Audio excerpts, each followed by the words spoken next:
ओम गणपतये नमः। दोस्तों, आज हम सुनेंगे आषाढ़ मास की संकष्टी चतुर्थी कब है।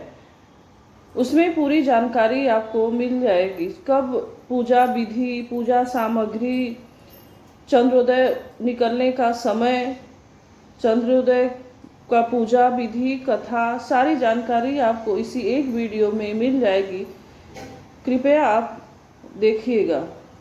3 जुलाई आज 2026 को आषाढ़ संकष्टी चतुर्थी चंद्रोदय का समय देश के अलग अलग शहरों में रात 9:30 बजे से 9:55 के बीच रहेगा। चूंकि संकष्टी चतुर्थी का व्रत रात को चंद्रमा का अर्घ देने के बाद ही पूरा होता है, इसलिए नीचे प्रमुख शहरों के अनुसार सटीक समय और पूजा की संपूर्ण जानकारी सामग्री आपको इस वीडियो में दी जाती है।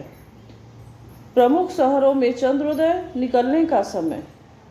संकष्टी चतुर्थी 3 जुलाई को है। आपके शहर के अनुसार चंद्रोदय का अनुमानित समय इस प्रकार है।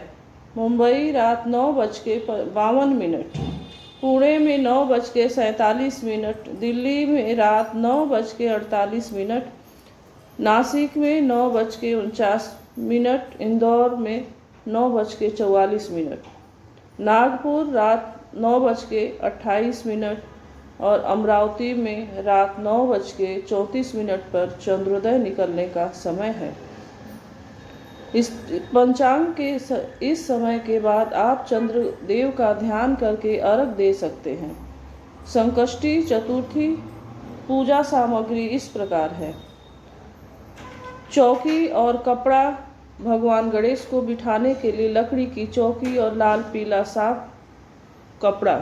प्रतिमा गणेश जी की मूर्ति या तस्वीर। दुर्वा और पत्ते।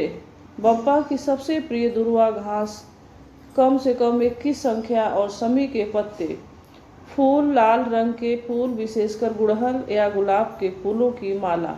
पंचामृत, दूध, दही, घी, शहद और शक्कर का मिश्रण अभिषेक के लिए। तिलक, कुमकुम, चंदन, हल्दी और अष्टगंध। अक्षत पूजा के लिए बिना टूटे हुए साबुत चावल।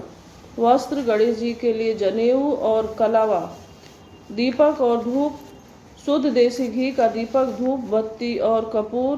फल, मौसमी फल जैसे केला, सेव। भोग में मोदक, बेसन या तिल के लड्डू। अन्य पान का पत्ता, सुपारी, इलायची, लौंग और नारियल। रात को चंद्र को अर्घ देने के लिए लोटा, चांदी, तांबे या पीतल का कलश। अर्घ सामग्री लोटे के साफ जल में मिलाने के लिए कच्चा दूध, गंगा जल, सफ़ेद चंदन और अक्षत, सफ़ेद फूल। 2026 में आषाढ़ मास की संकष्टी, जिसे कृष्ण पिंगल संकष्टी चतुर्थी भी कहा जाता है, 3 जुलाई शुक्रवार को है। पंचांग के अनुसार चतुर्थी तिथि की शुरुआत 3 जुलाई सुबह 11:21 और इसका समापन 4 जुलाई 2026 में दोपहर को 12:40 पे होगा। चूँकि संकष्टी चतुर्थी में चंद्रमा की पूजा का महत्व होता है, इसलिए यह व्रत 3 जुलाई को ही रखा जाएगा। 3 जुलाई चांद निकलने का समय लगभग 9:48 से 9:54 तक रहेगा। संकष्टी चतुर्थी पूजा विधि। संकष्टी चतुर्थी का व्रत भगवान गणेश के आशीर्वाद से सभी संकटों को दूर करने वाला माना जाता है। इसकी सरल और संपूर्ण पूजा विधि नीचे दी गई है। प्रातःकाल स्नान। सूर्योदय से पहले उठकर स्नान करें, वह साफ वस्त्र और कपड़े धारण करें। व्रत का संकल्प ले। हाथ में जल और अक्षत लेकर भगवान गणेश के सामने दिन भर मौन या फलाहार व्रत रखने का संकल्प ले। घर के मंदिर या ईशान कोण में एक चौकी रखें, उस पर लाल पीला कपड़ा बिछाएं और भगवान गणेश की मूर्ति या फोटो स्थापित करें। बप्पा को जल के छींटे या गंगा जल से स्नान कराएं। इसके बाद कुमकुम, हल्दी और चंदन का तिलक लगाएं। गणेश जी को दूर्वा घास, लाल फूल, अक्षत, जनेऊ और सभी के पत्ते अर्पित करें। बप्पा को उनके प्रिय मोदक या तिल के लड्डू और बूंदी का भोग लगाएं। धूप दीप जलाकर गणेश जी के मंत्रों का जाप करें। ओम गण गणपतये नमः और व्रत कथा पढ़े। अंत में कपूर से आरती करें। रात में जब चंद्रमा उदय हो तब चांदी के पात्र या तांबे के लोटे में जल, दूध, चंदन और शहद मिलाकर चंद्रमा को अर्घ दे। इसके बाद ही व्रत का पारण करें, व्रत खोले। अब आषाढ़ संकष्टी चतुर्थी की व्रत कथा इस प्रकार है। आषाढ़ मास की इस चतुर्थी पर भगवान गणेश के कृष्ण पिंगल स्वरूप की कथा सुनी जाती है।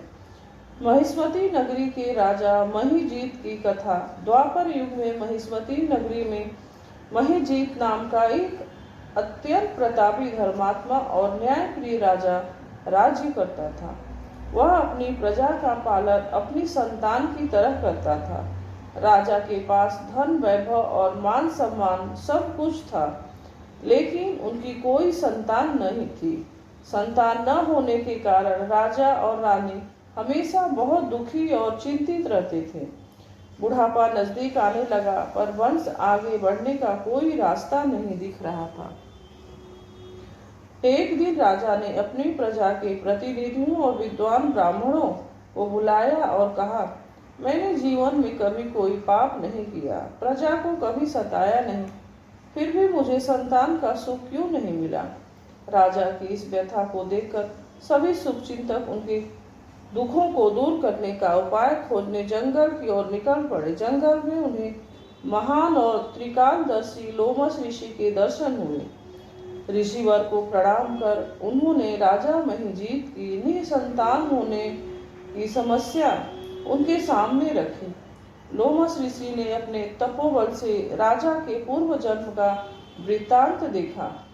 ऋषि ने बताया, पूर्व जन्म में यह राजा एक गरीब और क्रोधी स्वभाव का व्यापारी था। एक बार आषाढ़ मास के कृष्ण पक्ष की चतुर्थी के दिन यह दोपहर के समय पानी की तलाश में एक जलाशय पर पहुंचा। वहां एक प्यासी गाय पानी पी रही थी। इस व्यापारी ने अपने फायदे के लिए उस प्यासी गाय को हटाकर खुद पानी पी लिया। प्यासी गाय को हटाने के इसी पाप के कारण राजा इस जन्म में संतानहीन है। हालांकि इसके द्वारा किए गए अन्य पुण्य के कारण इसे इस जन्म में राजपाट मिला। और प्रजा और ब्राह्मणों ने ऋषि से इस पाप से मुक्ति का उपाय पूछा। तब लोमस ऋषि ने कहा, यदि राजा और उनकी प्रजा मिलकर आषाढ़ मास के कृष्ण पक्ष की चतुर्थी कृष्ण पिंगल संकष्टी चतुर्थी का विधि विधान से व्रत रखे और उसका पुण्य राजा को दान कर दे, तो उन्हें अवश्य ही संतान की प्राप्ति होगी।